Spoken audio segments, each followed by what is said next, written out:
Olá, meninas e meninos. Hoje é mitologia grega, minha aula vai ser curtinha e é sobre a história de Árion, o grande cantor e poeta que vivia em Corinto. Mas não vão, vocês vão encontrar outro Árion na mitologia, que era um famoso cavalo alado, que podia correr sobre as águas sem se molhar e também sobre as plantas sem curvá-las. Esse é outro Árion. O Árion que eu vou contar, a história do Árion que eu vou contar, é o grande cantor e poeta que viveu em Corinto, tá? Bom, quem era Árion? Era irmão de Despina. Sabe quem era Despina? Era a deusa das geadas, que ela foi abandonada por sua mãe Deméter.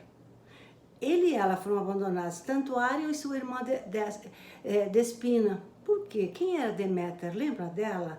Deméter, que recebeu o nome de Ceres em Roma, a deusa da agricultura, né? Que estava procurando desesperadamente sua filha, que fora raptada pelo deus Ares. Depois ela soube que foi raptada pelo deus Hades e levou-a para o mundo dos mortos. Então ele abandonou os dois filhos, tanto Árion como Despina, porque ela dizia que estava mais preocupada em achar sua filha.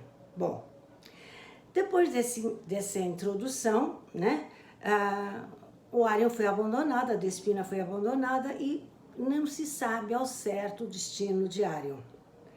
Mais tarde, ele apareceu como um grande cantor e poeta em Corinto, tá? E quem contou a história desse Árion foi Heródoto. Heródoto, ele falou que Árion, certa vez, como ele era um grande cantor e um grande poeta, resolveu participar de uma competição musical lá na Península Itálica. Tem livros que falam na Itália, mas a Itália não existia, ainda na Península Itálica, em Tarento, tá? E aí ele foi participar desse concurso de poesia, de canto, e contratou para ir um navio coríntio para transportá-lo até lá, tá?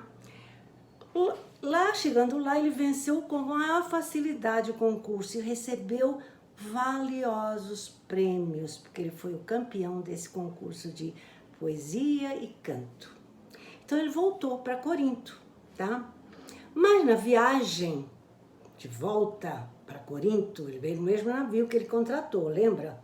Os marinheiros do navio decidiram lançá-lo ao mar para se apoderarem dos prêmios tão valiosos que ele recebera nesse concurso. E aí, quando Árion soube qual seria seu destino, ele ouviu naturalmente, ele pediu aos marinheiros que antes de ser jogado ao oceano, que o deixassem entoar o seu último canto, com as suas roupas também de cantor. Era o último desejo que ele pedia.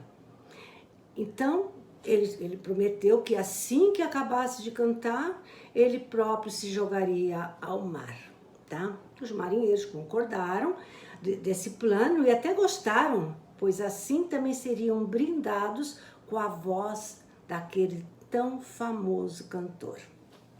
Então, empunhando sua cítara, Árion entoou um canto maravilhoso dedicado a Apolo, o deus da música e da poesia.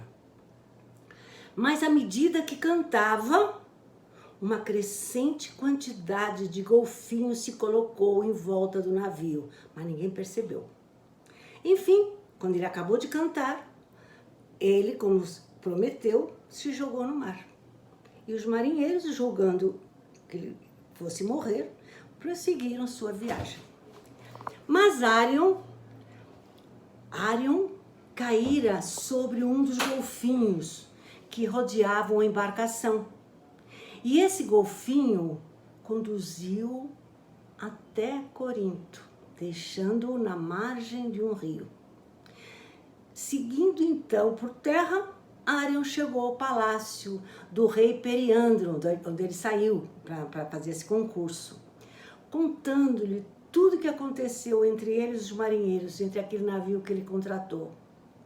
Mas o rei não acreditou nessa história, achando-a fantasiosa demais. Mas, até os marinheiros chegarem, ele deixou permanecer no palácio, sem ser visto. E quando os marinheiros chegaram, sem saberem que Arion estava lá e vivo, disseram ao rei que ele havia decidido permanecer em Tarento.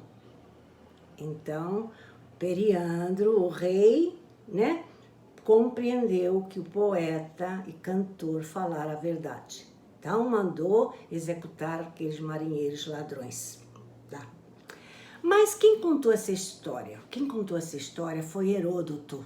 Vocês devem lembrar do ginásio que Heródoto teve o título de pai da história. Heródoto, que viveu no século 5 a.C., tá? Ele foi considerado o pai da história, foi o primeiro a escrever relatos precisos, ocorridos em eventos.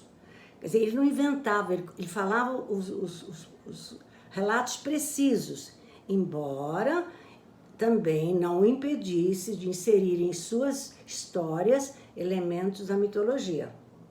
Como eu falei, ele viveu no século 5 a.C. e nasceu em Halicarnasso, hoje faz parte da Turquia, tá? O título de pai da história, quem o deu foi o Cícero, também outro famoso de Roma. Só que Cícero nasceu mais de 4 séculos depois, tá?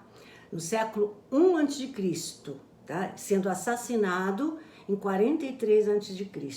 Quem foi Cícero? Ele foi um advogado, político e filósofo de Roma, além de ter sido um dos maiores oradores e escritores de Roma antiga. Então foi ele que deu o título de pai da história para Heródoto, reconhecendo que ele realmente foi o primeiro a escrever a história real. Tá? Enfim, foi Heródoto também considerado o primeiro escritor em prosa e o primeiro historiador do mundo ocidental. Sua obra, como é que era a sua obra? Era composta por narrações simples, intercaladas de diálogos e relatos escritos em primeira pessoa. Sua obra incluía contos, lendas e tradições folclóricas. Agora, para terminar a aula, só para encerrar essa aula, eu não posso deixar de falar dos ditirambos, que eram uma espécie de cantos líricos em homenagem a Dionísio, deus do vinho, eu já contei sobre isso.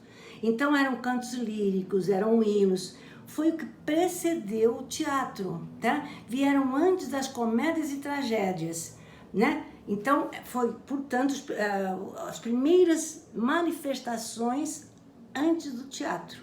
E eram os famosos ditirambos, que também eram falados pela oralidade, tá bom? Eu vou ficar por aqui, não falei que a aula era curtinha? Beijos!